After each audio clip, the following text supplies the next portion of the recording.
7 mainly Muslim countries, including permanent US residents. Why? Apparently to prevent America becoming a horrible mess. The city of Dearborn, Michigan is home both to the headquarters of the Ford Motor Company and to the largest mosque in America.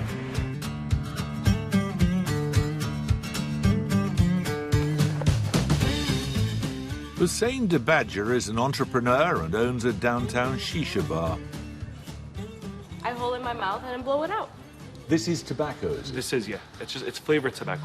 It's tobacco and it's kind of like in molasses. Dearborn's population is around a third Arab American, which landed it a starring role in the cable reality show All American Muslim. But after Trump's executive order, the city's residents were back in the spotlight with the suggestion that being a Muslim was un-American.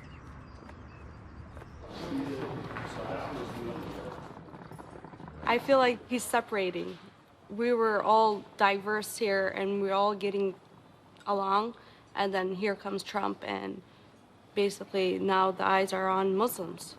Nurhan is an A&E nurse. I'm from Iraq. I was born there. You're Iraqi, you'd say. Yes. You're here as a refugee. Yes. I went to the refugee camps in Saudi Arabia, and we moved here in 1995. So I was about 4 years old. When I heard Trump was president, I didn't take it well, especially because I don't have my citizenship, and I'm a legal resident here, but me traveling outside was going to give me problems. So I didn't take it really well.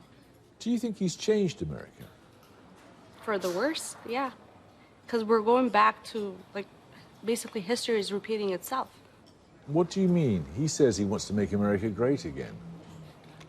Do you truly believe that? As the ban was an executive order, it bypassed Congress. But even then, Trump couldn't have everything his own way.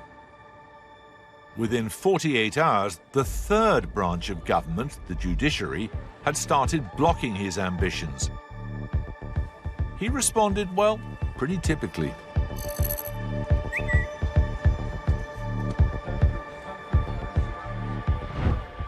The ban polarized America.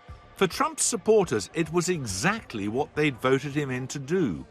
You know, I came here, immigrant from Iraq, and I went to school. I became a pharmacist. I married a surgeon. He came the same way. We came legally here.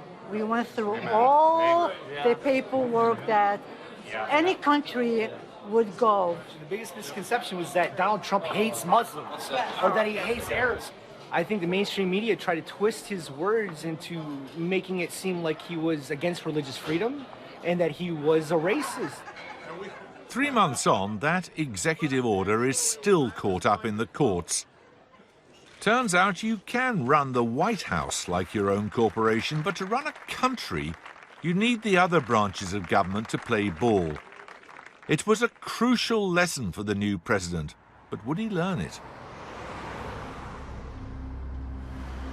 While Trump was pushing for restrictions on America's new enemies, everyone else wanted to know what he'd been up to with the old rival superpower. Did anyone from your team communicate with members of the Russian government or Russian intelligence? Can you say definitively that nobody on your campaign had any contacts with the Russians?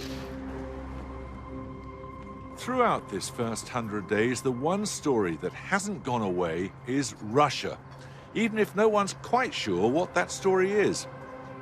Senator Dick Durbin is the deputy Democrat leader in the Senate. What we know is that some 1,000 Russian, we call them trolls, sitting at computers in some building and somewhere in Russia, maybe in Moscow, were doing their level best to break into every computer base they could find. Trump had only been in office a fortnight when the US National Security Services, the CIA, FBI, and NSA, released a joint report. Its conclusion? That Putin and the Russian government aspired to help President-elect Trump's election chances when possible. It is the first time we can point to in the history of our nation when a foreign country has tried to influence the outcome of a presidential election.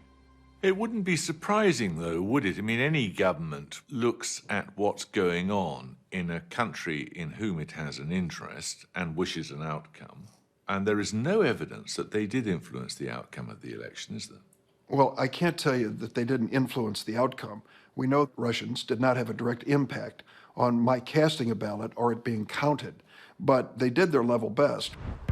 During the campaign, Trump had to ditch his campaign manager over his Russian connections. As president, he then had to fire Michael Flynn, his pick as national security advisor, for allegedly discussing sanctions with Russia before Trump took office.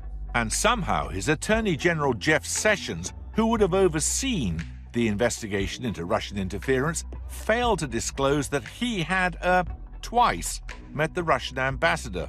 Whoops. I have been called a surrogate at a time or two in that campaign, and I did not have communications with the Russians, and I'm unable to comment on it. Unlike Flynn, Sessions didn't step down, though he did beg off the investigation, so that's okay then. Evan McMullen is a former CIA field operative turned senior Republican policy advisor. Donald Trump and his advisors have had close contact with Russians here in the United States and the Russian government for years. And I think the real issue is that Donald Trump would like to prioritize his relationship with Vladimir Putin, which is one that I think is founded at least on an ideological sympathy, over the ideals of the West, which are liberty, equality, liberal democracy, self-rule. These are not things that Donald Trump embraces. Are you really saying that he admires some thug like Vladimir Putin more than he admires fellow democracies? Absolutely. As in all love affairs, Donald and Vlad have had their differences, notably over Syria. Right now, we're not getting along with Russia at all.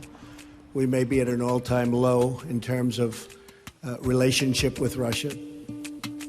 Yet, just hours later, Trump was telling us everything was great again.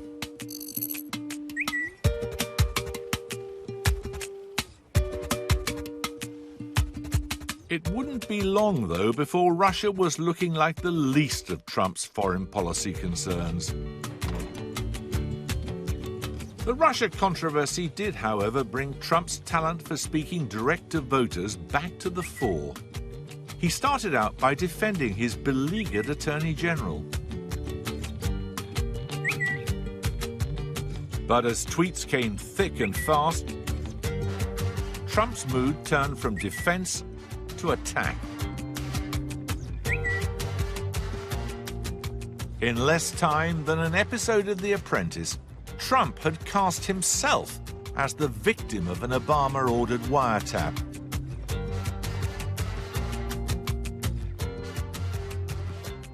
Two weeks later, Press Secretary Spicer fingered the guilty party who had, allegedly, acted on Obama's behalf. He didn't use the NSA, he didn't use the CIA, he didn't use the FBI, and he didn't use the Department of Justice. He used GCHQ. What is that? It's the initials for the British Intelligence Spying Agency. What? The sound of jaws dropping in Whitehall must have been audible in Washington.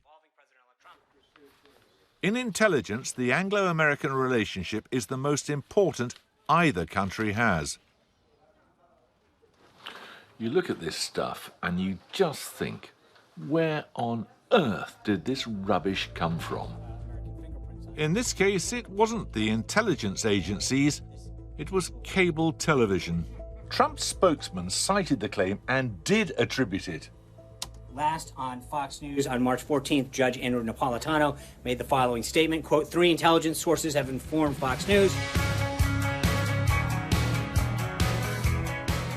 Andrew Napolitano is better known as Judge Nap, a pundit on the right-wing Fox News.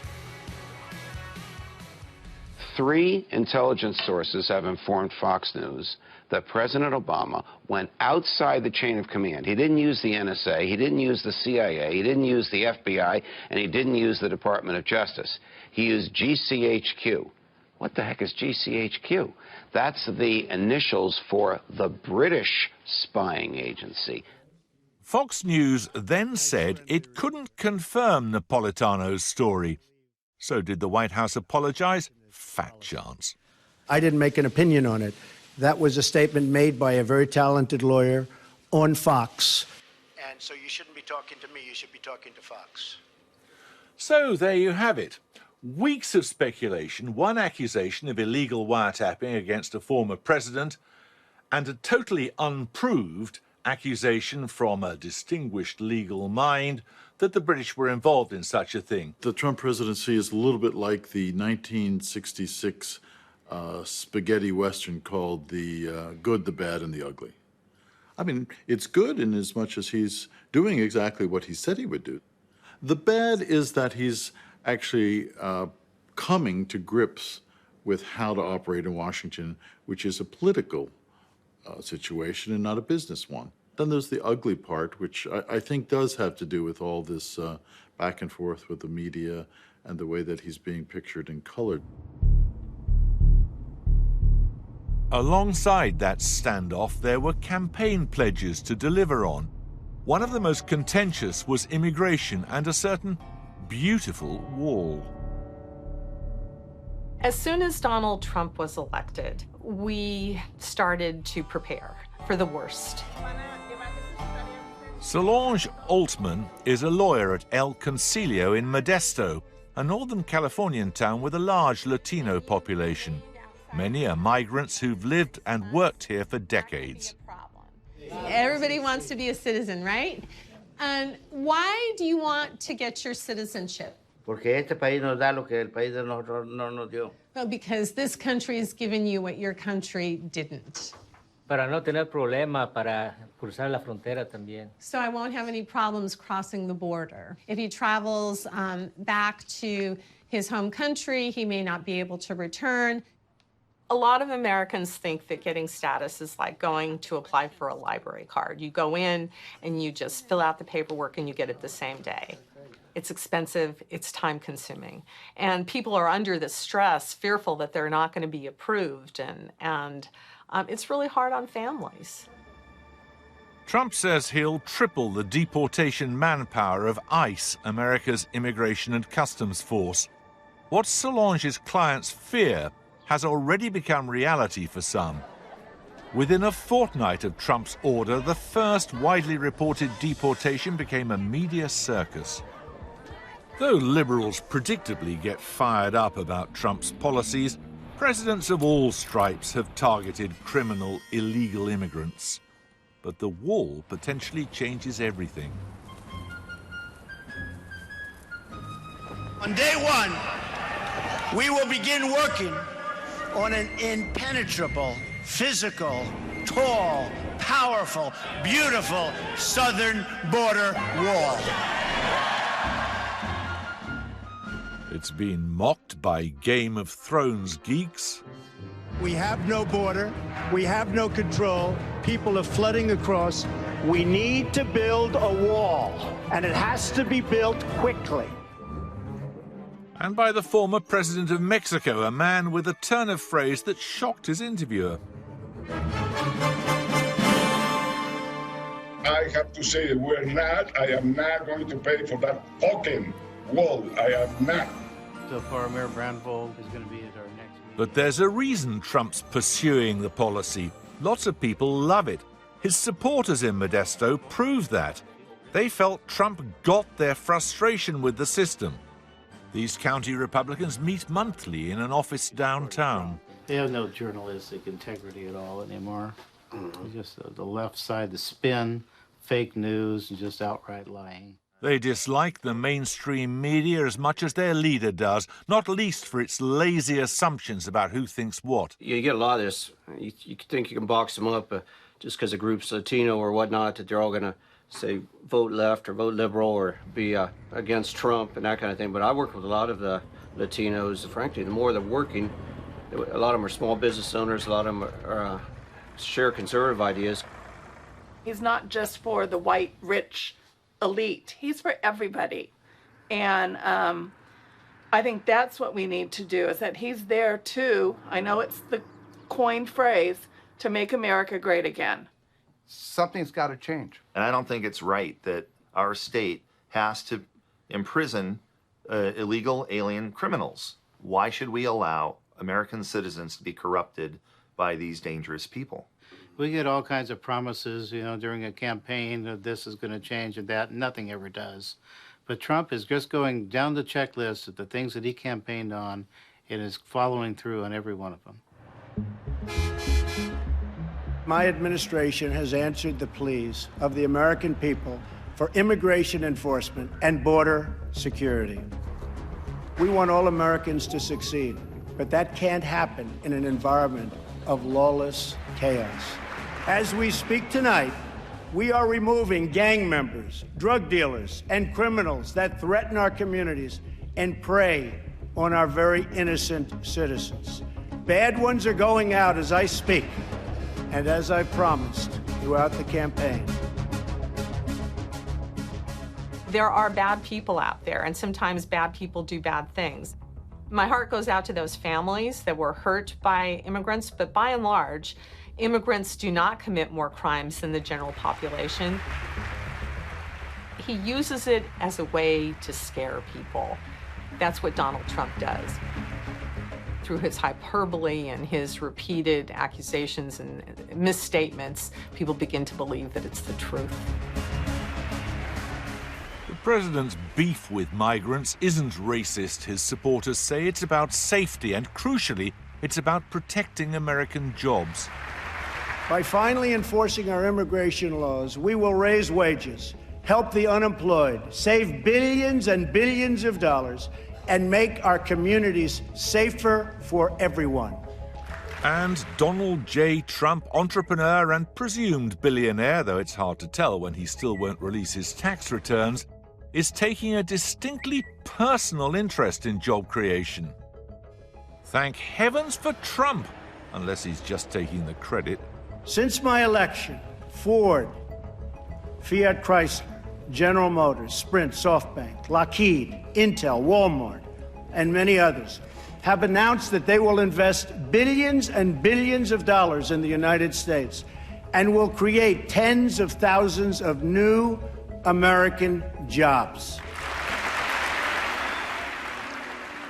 This was our first 3D model, Jeremy, and this is hand-carved styrofoam.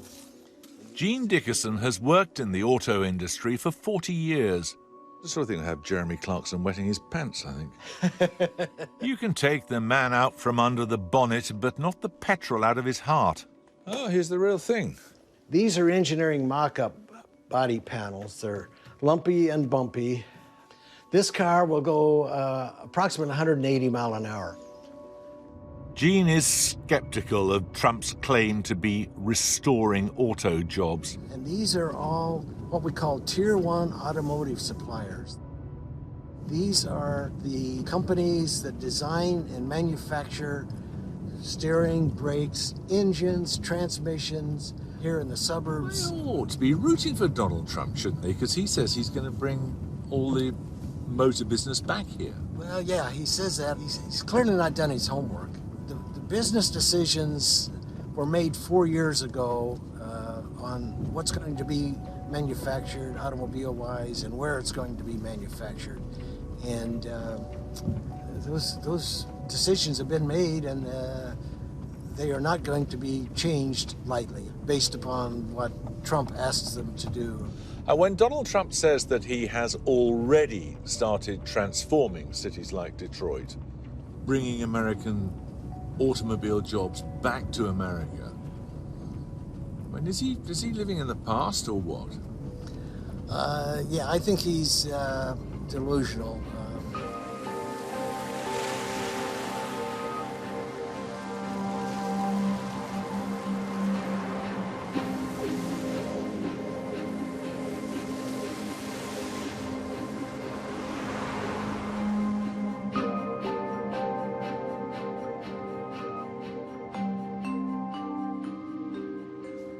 Detroit was once one of the powerhouses of America, the center of the country's motor industry. It's also had its own homegrown Donald Trump figure in the form of a man called Hazen S. Pingree, a self-made businessman who ran for political office, promising to clean up corruption, and got elected mayor 4 times and died known as the idol of the people.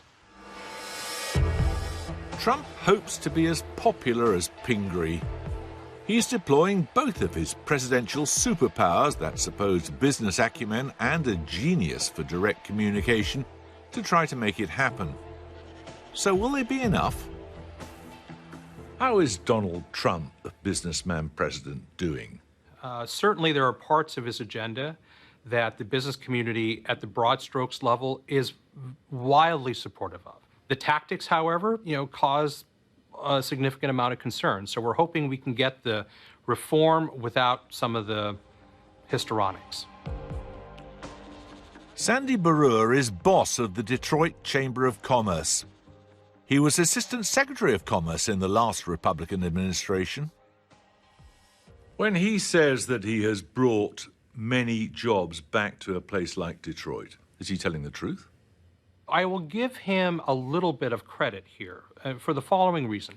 It is hard to determine what decisions a company has made based on political rhetoric. But some of it might be due to currying favor with the existing administration. I don't doubt that. Now, if that turns to be a long-term trend, and if that leads to more employment in the United States, that will be a good thing. And now he's claiming credit for trillions of dollars being generated during his time in office on the stock market. When you look at the performance of the stock market, clearly there is something that has happened with Donald Trump's election that has made the stock market accelerate its growth. I think Donald Trump can claim some credit for that. He is flying in the face of quite a long process of globalization and transfers of capital and multinationalism. What he is doing is that he is channeling the very real fears that many Americans have about their future. We are now moving, I feel, from a conversation of left versus right, political left versus political right, to a kind of winners and losers. Donald Trump is my president. I may not have voted for him, but he is my president, and I want him desperately to succeed, because if he succeeds, it means our nation is succeeding.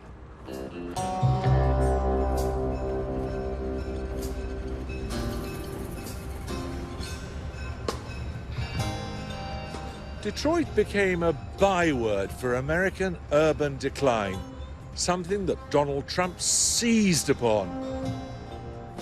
We financed and built one global project after another, but ignored the fates of our children in the inner cities of Chicago, Baltimore, Detroit. Mothers and children trapped in poverty in our inner cities. Rusted out factories scattered like tombstones across the landscape of our nation. He struck a chord with the millions across America who are struggling. His campaign put the forgotten man and woman at its heart. It's a dark vision, and one that he says inspires his presidential ambition. One by one, the factories shuttered and left our shores, with not even a thought about the millions and millions of American workers that were left behind. From this day forward, a new vision will govern our land. From this day forward, it's going to be only America first. America first. America First is at the heart of Trump's plan for his country, but not everyone here believes it's possible or even desirable. I don't know about this president trying to restore any kind of spirit of America. I think, if anything, he's destroying the spirit of America, because the spirit of America is about free people and not people that you can buy by your money. Detroit already has a hero for dark times, In a workshop downtown, he's taking shape. RoboCop is back. This statue's been in the works from long before Trump was elected, but its creators feel that RoboCop's time has come. It's more about showing the strength of the people of Detroit, because we happen to be some of the toughest, but again, hardest working middle class in the United States. And Detroit will have RoboCop. We're a tough town. We need a tough guy, you know.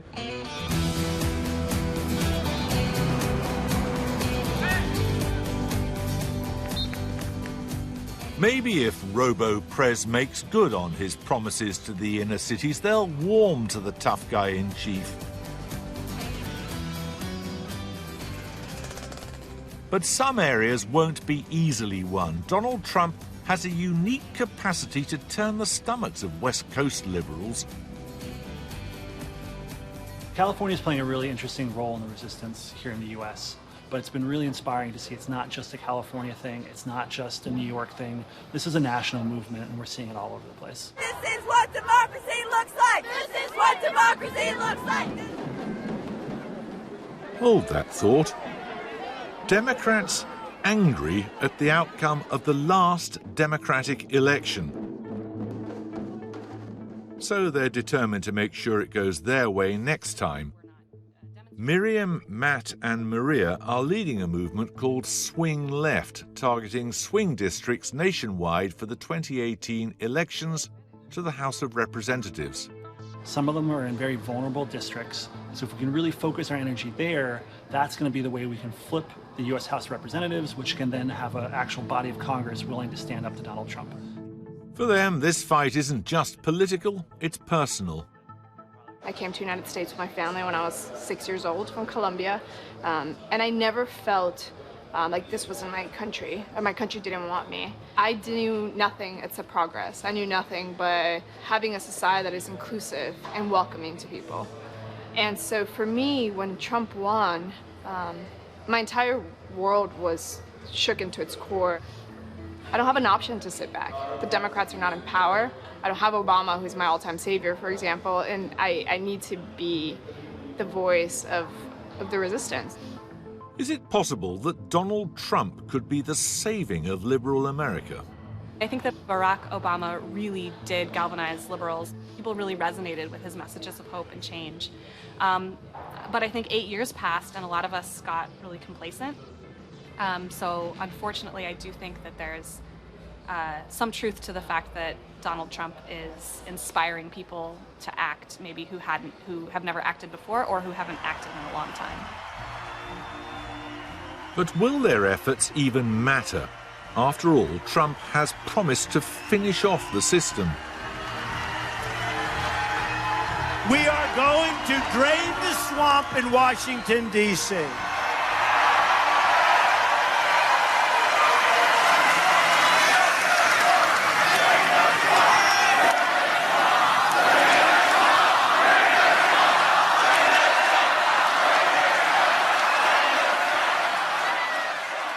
It's a great slogan, but time and again in these first 100 days, what he calls the swamp has sucked Trump down, as he learned with his travel ban or with his failed attempt to dismantle Obama's healthcare scheme when he couldn't even take his own party with him. Slogans are easy, but governing is hard. You need friends. This man believes, quote, in the art of the deal. He wrote the book, okay? I want to see the deal. Shouldn't you be giving him a measure of support? I'm ready to. But he's got to step forward and say, let's get into the world where we can sit at a table in a respectful way and deal with the problem. Do you want to rebuild the infrastructure of America? I'm pulling up a chair right now. He talked about draining the swamp. Do you not fear that you may be a swamp creature? As a person who's been in Congress as long as I have, I'm suspect to start with. But when you look at his cabinet, a cabinet of billionaires and bankers, you just wonder, why we're still swimming in this swamp and making it a little murkier. And you'd like to see more swamp creatures in the cabinet? No, not necessarily. What I would like to see are people Career politicians? Not necessarily that either, but people who take their job seriously, have a background in public service.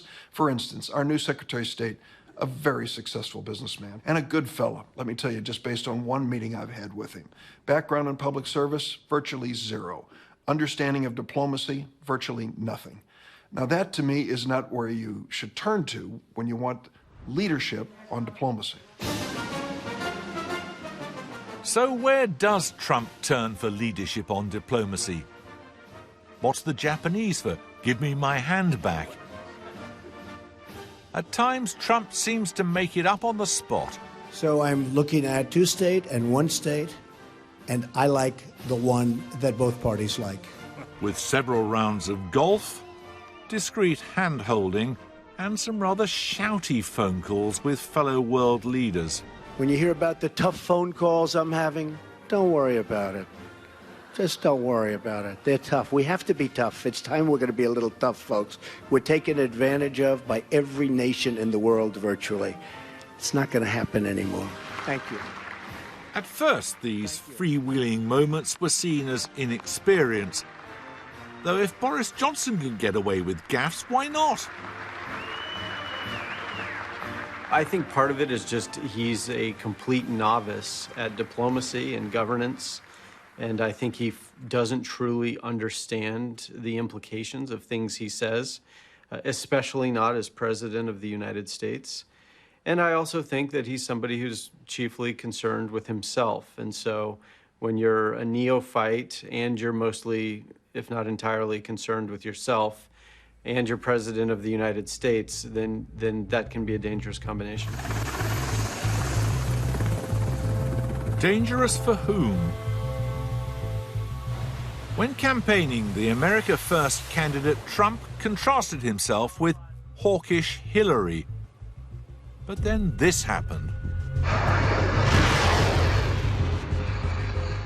Tonight I ordered a targeted military strike on the airfield in Syria from where the chemical attack was launched. Trump said his missiles were retaliation for a Syrian government gas attack on its own citizens. Even many liberals approved. And you see these beautiful kids that are dead in their father's arms. When you see that, I immediately called General Mattis. I said, what can we do? In sending cruise missiles into Syria, Trump did something Obama didn't dare to do, and it made him look moral and presidential. It's one thing, though, to face down dictators. The question is, does Trump have a strategy for the world? His ally Ted Malloch thinks the president's instincts and the experienced military advisors he picked have served him well. In the case of the Syrian filming, which was shown on any number of outlets, of children and babies being gassed to death, I think he acted quite appropriately and said, this is inhumane, this is unacceptable. And frankly, many other world leaders said the same thing, but it was America that was able to put down that marker. There is a new sheriff in town, and his name is Donald J. Trump. A few days later, the sheriff dropped this, the mother of all bombs, onto an Islamic State tunnel complex in Afghanistan. And then this. Trump set a course for confrontation that previous presidents have steered clear of. He ordered a fleet towards North Korea, or so he claimed. Some find the idea of Trump tackling a nuclear power terrifying. Others think he's up for it. I'm worried about that 3 a.m. knock on the door to President Trump saying, I'm sorry to wake you, but something terrible's just happened and you have 5 minutes to make a decision. So there's an old dictum in American foreign policy that you speak softly and carry a big stick. I would say Donald Trump is actually turning that a bit on his head and is using a large megaphone and actually using the big stick. The world is a dangerous place. And I think that you'll see Trump exercise American power in the next few hundred days. What are we doing right now in terms of North Korea? You never know, do you? You never know. Some people have called these the worst 100 presidential days in history. Well, they're not. Within his first few weeks, Abraham Lincoln had lost many of the southern states, and by the time of his 100th day, the 9th president, William Henry Harrison, had been dead for weeks. People who claim to know politics have belittled and underrated Donald Trump before. Donald Trump has been underestimated at every turn, primarily by people like me, people who are part of the establishment. I lost many steak dinners during the course of the campaign.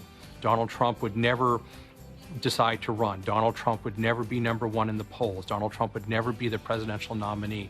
There's no way that Donald Trump will be elected president of the United States. I lost all those bets. Did I lose any more?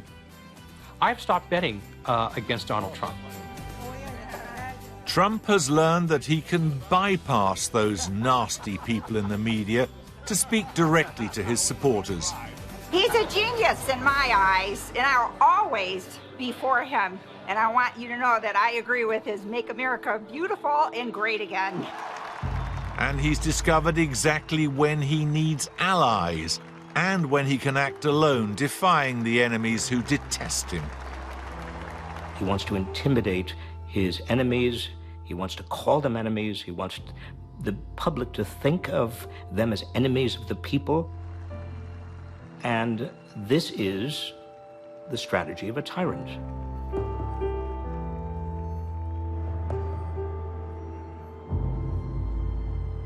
The whole 100 Days yardstick began in 1933 with Franklin D. Roosevelt, after America had been plunged into a financial crisis which began here in the Guardian Bank in Detroit. During his first 100 days, Trump has had one of the most spectacular crash courses in government the world has ever seen. It's far too early to say whether he will ever achieve his ambition of making America great again. But if it doesn't all end in nuclear war tomorrow, we've 4 more years to go. Or have we? Do you reckon he's going to serve 2 terms? I do. And I think he does himself. He's more or less announced that his 2020 presidential campaign theme will be Keep America Great, which has a certain assumption built in. So, yes, within this first term, America will be great again. There you go. Thank you. Thank you. Thank you very much.